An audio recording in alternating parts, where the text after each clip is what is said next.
Welcome back to the channel, folks. JD here again with Car Finance Simplified. On today's episode, we're going to look at a new versus about a year old Alfa Romeo Giulia.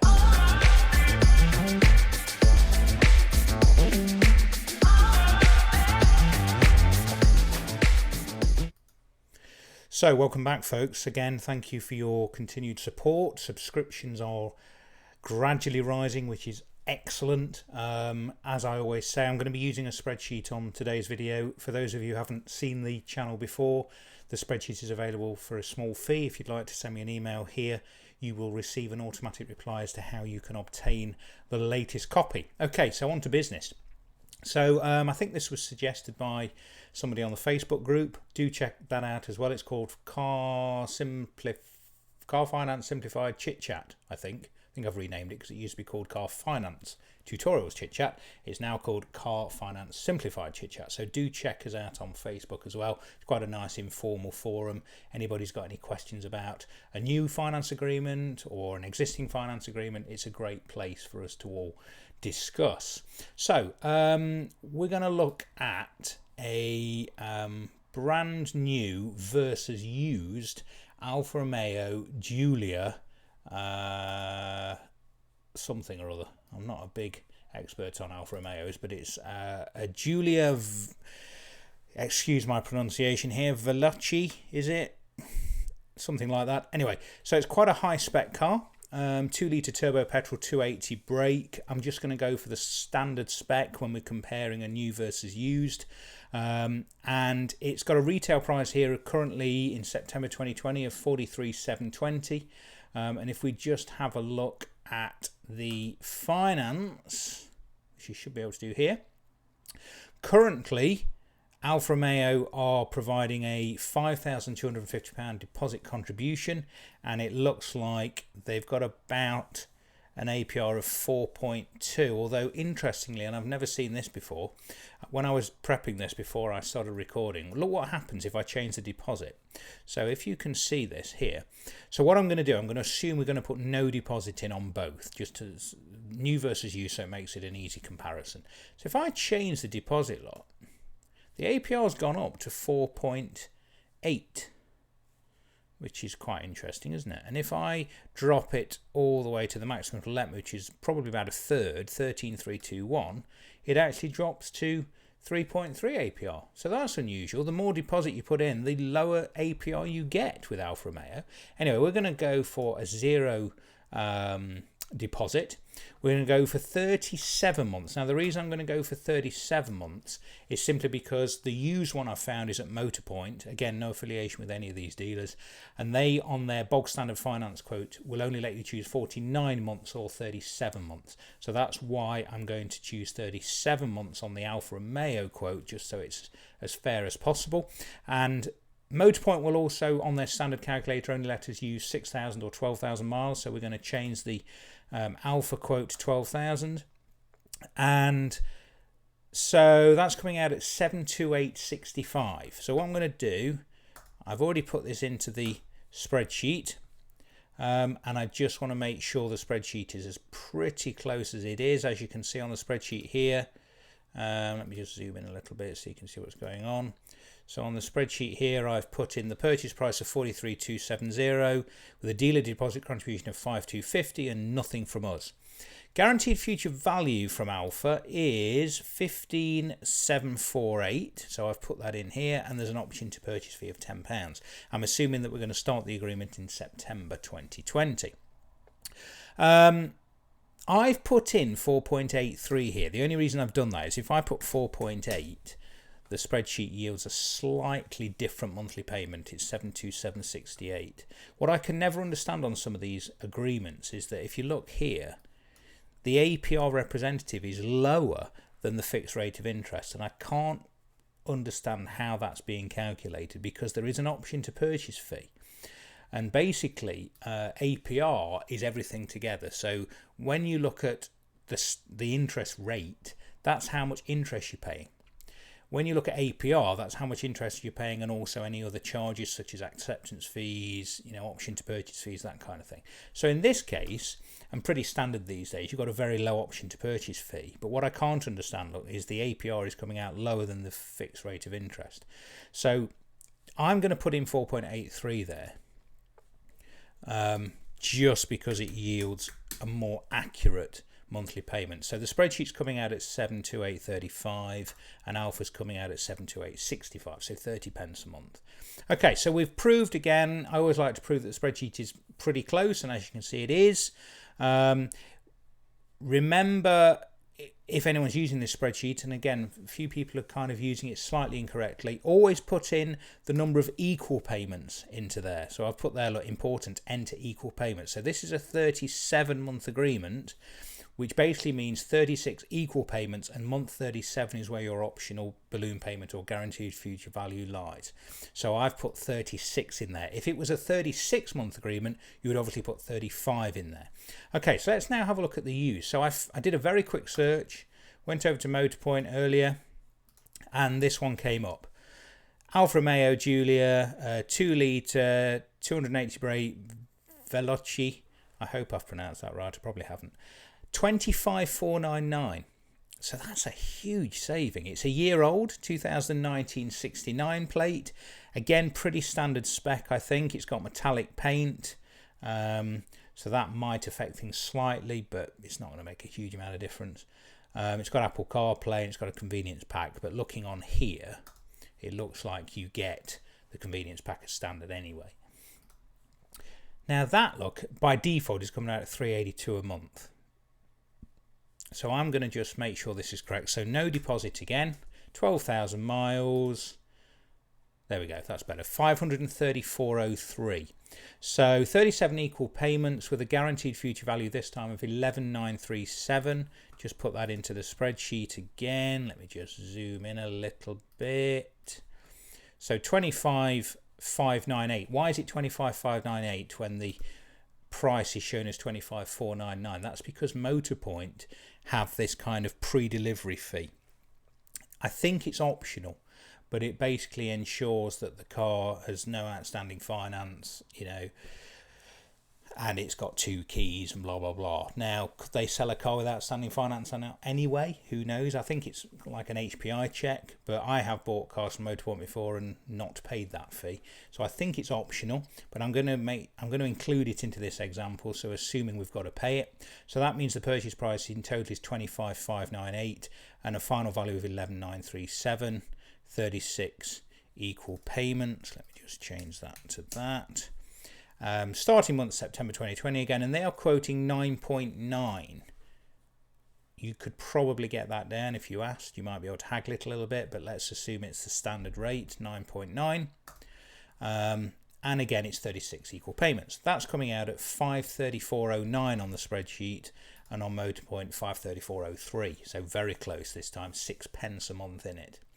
Okay, so what I normally like to do, if people haven't seen these kind of videos before, just out of curiosity, I'm just going to assume that if you're like me, you get a bit bored and after 2 years you want to get out of this car. What are our options in terms of, will there be an equity in the car at the 24th month of the PCP?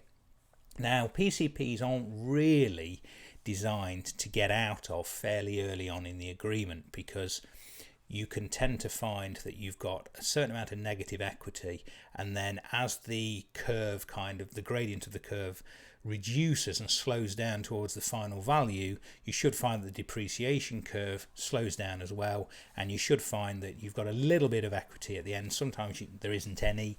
It's unusual to have a lot of equity because the guaranteed future value is usually set fairly close to what they think the car is going to be worth, but as you know, the nice thing about a PCP is that final value is fixed and guaranteed. So if the bottom falls out of the market and this car's worth $4,000 in 3 years' time, you'll still be able to pay off the outstanding finance for 11,937.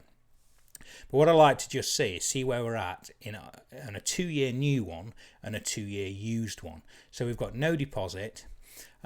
Obviously, first of all, we have paid £7,000 less over the entire 3 years. So if we're going to keep this for 3 years, we would have paid with the used one 36 times 534.09, and with the new one we would have paid 36 times 728.35.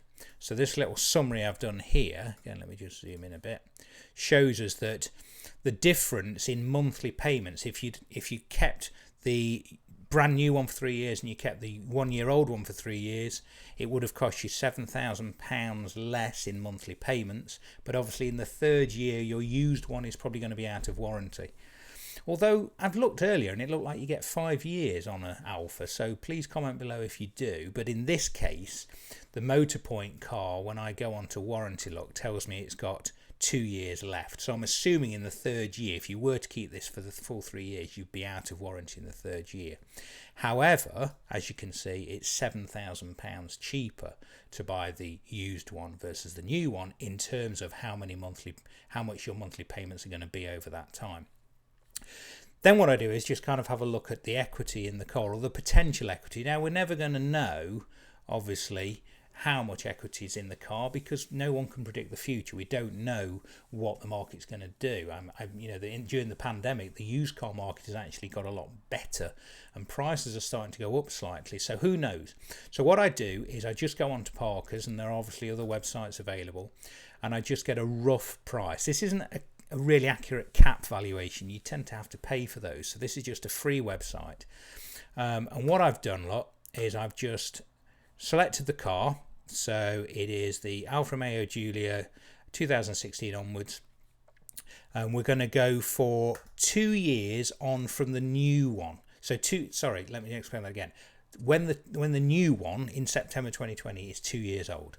So we've got to get a value on a 2-year-old car, okay, which means it's going to give us a value for how much that car is going to be worth in 2 years' time. So we need to get a value on a 2018 68, don't we? So a 2018 68 car, what's it going to be worth? We need to choose the model, so we're going to choose the one there and get my free valuation. It's coming out at, right, okay, so the dealer price they're saying is about 25,205. Okay, so the private price between 21 and 24.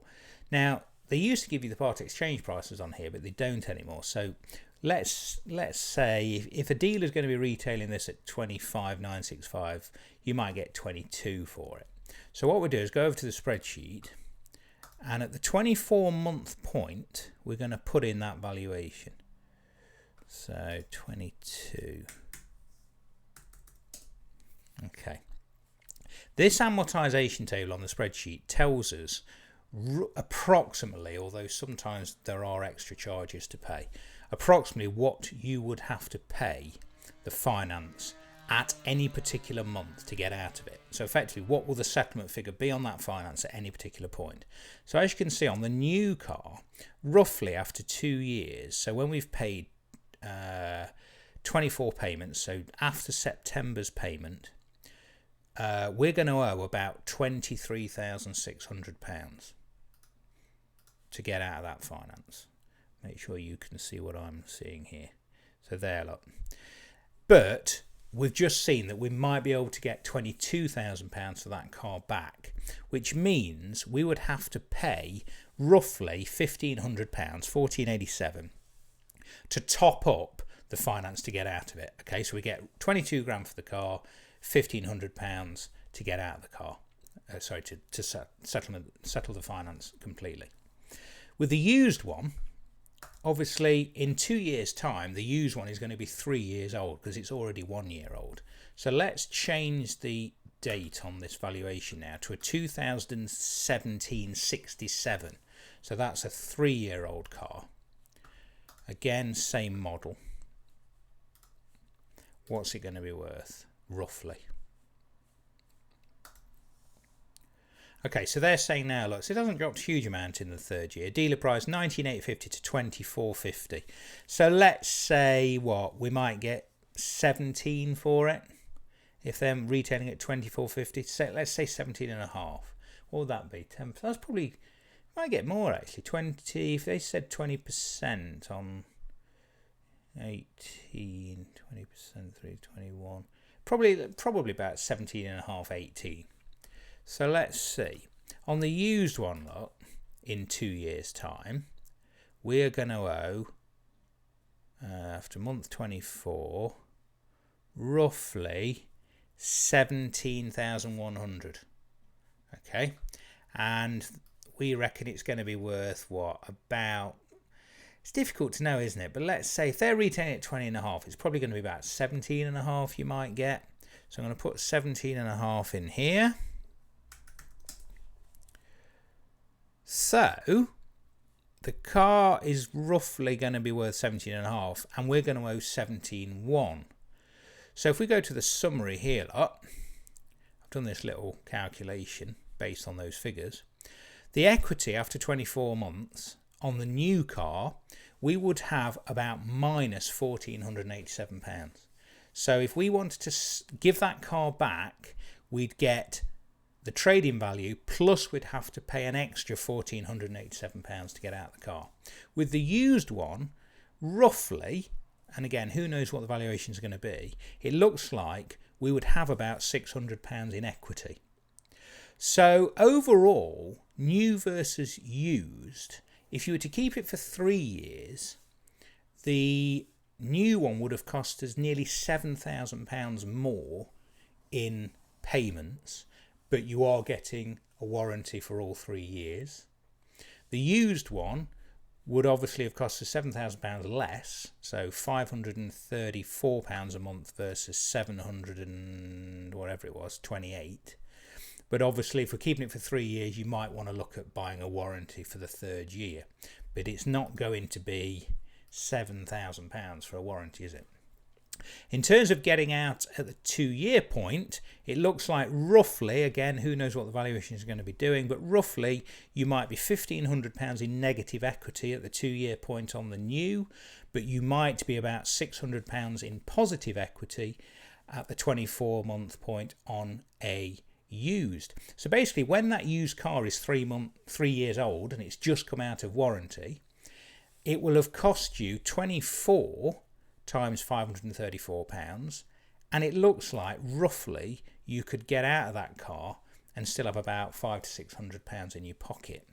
With the new, after 2 years, it's going to have cost you £728 a month to get there, plus you're still going to have to find about 1,500 quid if you want to get out of the car and pay the finance off. Hope that was useful. Hope that was interesting. Please do comment. Please comment about the warranty on the Alphas, because I'm not sure myself. I don't know anything about Alfa Romeos. I've never owned one. But I hope that was useful. Interesting to see that the APR on the new Alfa Romeo car seems to change depending on how much deposit you put in. Actually, before I go, let's see what would happen if we could get a lower rate on the used car. Now, I don't think it would be unreasonable to get that down. Certainly if you went to a third-party finance house, I think you might be able to get 5.9 on that. So let's just see. Now, the guarantee of future value might change because it's a different finance house, but let's see what happens if we could get 5.9. So at 5.9, look, the payment comes down to 472.62. So if we go to the comparison, it's now £9,200 cheaper over the complete 3 years. And in terms of equity, it looks like on the used it's gone up slightly because the interest is less, and it looks like it's gone up to about £780 versus minus £1,500 on the new. So swings and roundabouts, really. Obviously, you're getting a brand new car. You're getting, you might be able to negotiate even more of a discount on the new car. But in this case, if you could find a decent one from somewhere like Motorpoint or any other used car supermarket, for example, or even Alfa themselves, it looks like in this case a used or 1 year old Alfa Giulia, whatever it is, Veloce 280 brake, is probably cheaper to buy a 1 year old than brand new. Okay, hope that was useful. I will see you soon. Take care.